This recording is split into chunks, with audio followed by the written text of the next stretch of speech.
Can you explain exactly why you wanted this fight? A lot of people seem to think that it's a mismatch of sorts. It is a mismatch. I'm gonna whoop his ass, I'm gonna collect the checks, and then I'm gone. From underwhelming attempts to build up a budding superstar to the total mismatches that left us scratching our heads, the UFC matchmakers don't always get it right. And for today's video, we're gonna dive into 10 undeniable fight booking mistakes from the very top of the sport. Now, without further ado, and ranked in no particular order, here are some of the biggest matchmaking mistakes in MMA, Part 2. Anderson Silva versus Forrest Griffin. Anderson Silva was so good in his prime that he took light heavyweight fights just to give his division at 185 pounds a chance to breathe. And sometimes those were even more dominant than his fights as middleweight champion. But the way we see it, Forrest Griffin should never have been in there with the Spider. People ask who I'm fighting, and I tell them I'm fighting Anderson Silva, and they go, are you afraid to fight this guy? I'm not afraid of fighting anyone, no. There's almost a little freedom in fighting the best guy, you know? You can't do any worse than people have done. They wanted a big, slow guy to follow Anderson around and make him look real good. And they're like, Forrest is a big, slow guy. He takes a beating well. I'll get him to do it. He's stupid. I'll do all right. I don't worry about it. Not only did his technical skills on the feet make this a total non-contest in terms of the striking battle, but if you believe the rumors, he had supposedly sustained a concussion in training a few weeks prior. And the way he failed to absorb those shots makes it seem believable. A one-sided fight on paper. But man, this bout is pointed to as one of the most dominant elite-level wins in MMA history. Your fight against Anderson Silva. You hated it? I don't remember. What happened? Don't tell me. I don't want to know. Well, he hit you and then you fell over. When he knocked out Forrest, it was like Forrest didn't have a chance in the world of hitting him. I tried to punch him,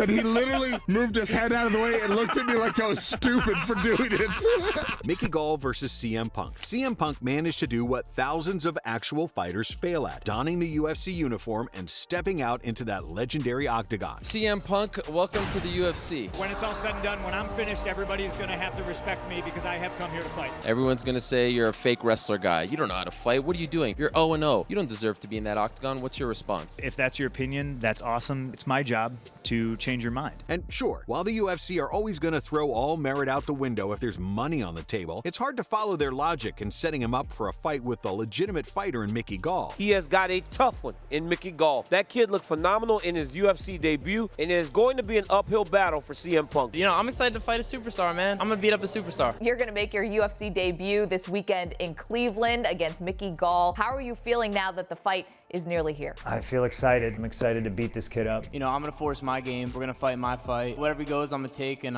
you know, I'm gonna find a way to get him out of there. This isn't the WWE anymore. Are you concerned about his jiu-jitsu experience being more than yours, CM? No. How is Mickey Gall gonna beat CM Punk? It'll be a first-round finish. Surely there were better matchups they could have put together, even in the lower levels of the regional scene. But no, CM Punk was basically run over by Mickey Gall with no problems whatsoever. The quick takedown came, some ground and pound followed, and before the fight had even really gotten going, Punk was tapping to the bout-winning submission. A terrible fight on every level. I lost, and it sucks, and it was lopsided, and it's upsetting, but, you know, I know I'm better than that. You go out there and you think everything's going to go great because it's gone great your whole life with no competition, and then all of a sudden your first competition is in the UFC. Well, how is it going to go any other way? Randy Couture versus James Toney. Back in the day when UFC was still taking every possible opportunity they could to try and argue for MMA's legitimacy and bring it into the mainstream world, We're all human beings. Fighting's in our DNA, man. an unlikely feud sprung up between the promotion and the legendary boxer James Toney. In fact, it got so bad that Dana White invited Toney over to the UFC to try and prove that his disdain for mixed martial arts had any weight to it. You want to come over here and fight MMA? Let's fight MMA. Toney, being a pretty confident guy, took that opportunity without question. I'm here.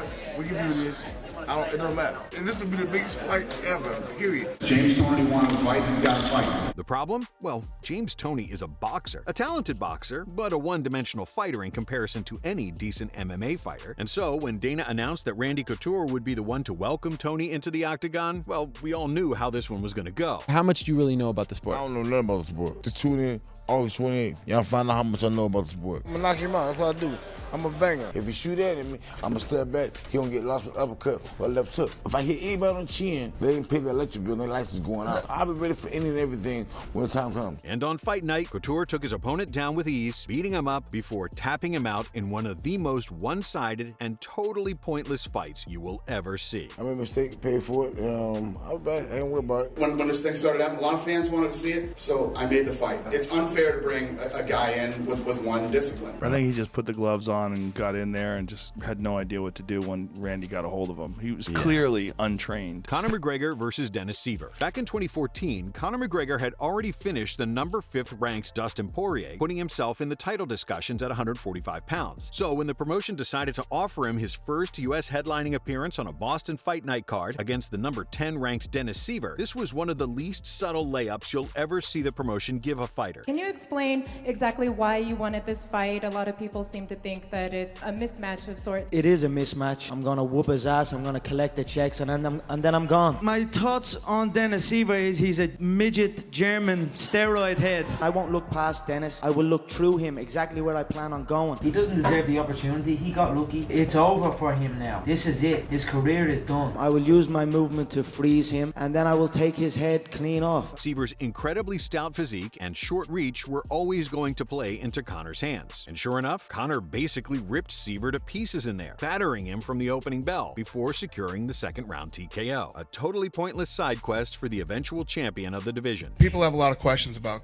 Conor McGregor, and he looked damn good tonight. My phone was blowing up, you know, with people saying, holy shit, this kid's the real deal. It's tradition. I remove a head, I bring it backstage, I place it on Mr. Fertitta and Mr. White's desk. Here you go, boss. Another one done. Tony Ferguson versus Paddy Pimblett. It's always tough to see a legend go downhill, but for our money, not only was Tony Ferguson versus Paddy Pimblett bad matchmaking on Tony's end, but it also put Paddy the baddie in a lose-lose situation. Beat Ferguson and no one's gonna think you're that much better than they already did. Lose to him? That's definitely not a good look. Still a lose-lose situation, lad. When I win, everyone's just gonna be like, oh, he beat a washed-up Tony Ferguson, he's already finished, blah, blah, this and that. What does it feel like to have all these people saying that you are washed up? They must be new around here. This mother is gonna be falling apart right in front of me. When people see this matchup on paper, right, they kind of have some presumptions. They sort of think, oh, the UFC trying to build Paddy off the name of Tony Ferguson. Obviously, he's got a winning record. I got a losing record right now with that. But overall, I have a lot more fights and experience, and I'm gonna cut this kid, man. You've had a hard road the last couple years. Like, what are we gonna see in the octagon with you and Paddy Pimblett? I'm gonna hurt this kid. He's lost his athleticism, his speed. I'm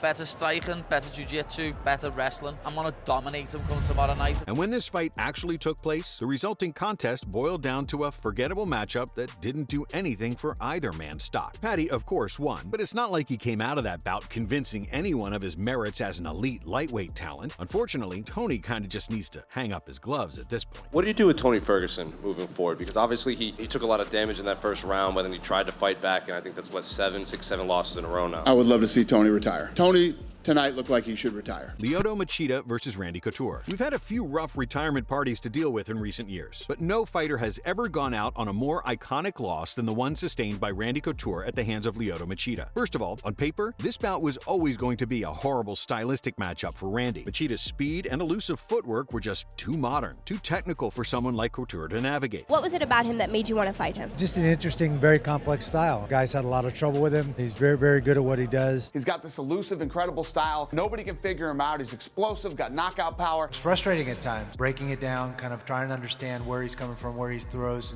and where he likes to be and how he moves and how he does the things that he does. He's still that kind of that enigma and an interesting style, and it's been interesting to try and figure it out. It's been frustrating at times. And once Lyoto Machida figured out his range and Randy's timing, it was almost too easy for him to land this insane crane kick that caught Couture right on the chin. This was undoubtedly one of the best knockouts in UFC history, but you gotta feel for Randy Couture. A 5-time UFC champion like him deserves to go out in a better way, as iconic of a highlight as the sport has ever produced. I don't think I've ever seen anybody kind of set up that kick in a competition. Yeah, I didn't see the kick at all. It caught me out of nowhere. He thought he got hit with a punch. He says, yeah, he hit me in the tooth, and his tooth fell out while he was showing me. Jon Jones versus Anthony Smith. Some title fights just hit differently than others. But man, you can't say that Jon Jones' 205-pound title defense against Anthony Smith was one of those fights. Jon, what do you have planned in July? I got you in July, if that's what it's going to be. I got anybody, bro. You know I'm not worried about a damn thing.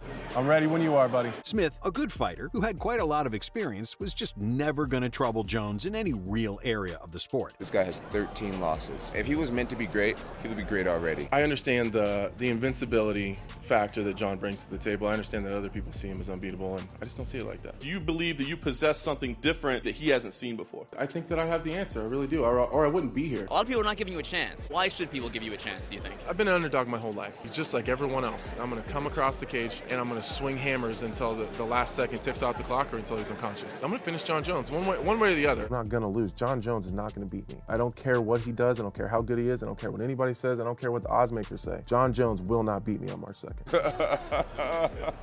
And in practice, this bout was just as uncompetitive as you might expect. It didn't help that Jon wasn't interested in going for a finish or pushing himself. But after 25 minutes, the most interesting thing that happened was Smith declining to take a DQ win after an illegal shot. Apart from this, we really aren't too sure if we needed to see this one, never mind paying for the pay-per-view. Man, I don't know what happened. For whatever reason, I just didn't pull the trigger. It's never happened to me. I wanted to finish the fight, honestly. That was the goal. You know, it was pretty one-sided, so I'm grateful for that. I'm going to get roasted online for this, but he's not that good. That's an interesting quote. Yeah, he's pretty good.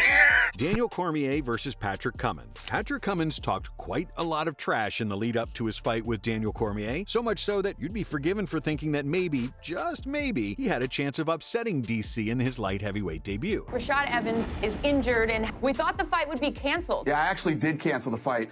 And I hear about this kid, Cummins, and claims that when he would train with Cormier, he would make Cormier cry. I know all Daniel's weaknesses. I know that I can push him and he will break. You need to be careful what you're saying, but things that happen in that wrestling room stay in the wrestling room. So not only have you crossed the line, you've completely put yourself in my crosshairs. I feel like we've gotten really close in this past week, so I'm not gonna call you Daniel, I'm gonna call you Dan. You okay with that? And I'm gonna beat you up on Saturday. Are you okay with that? I'd love for you to come try. But in reality, he was a 4-0 fighter going up against a 12-0 monster who was about to go on a run of form that would lead him all the way to a title shot. This guy doesn't know what he's in for. You know, he doesn't know. He hasn't done this. You are completely in over your head, Patrick Cummins.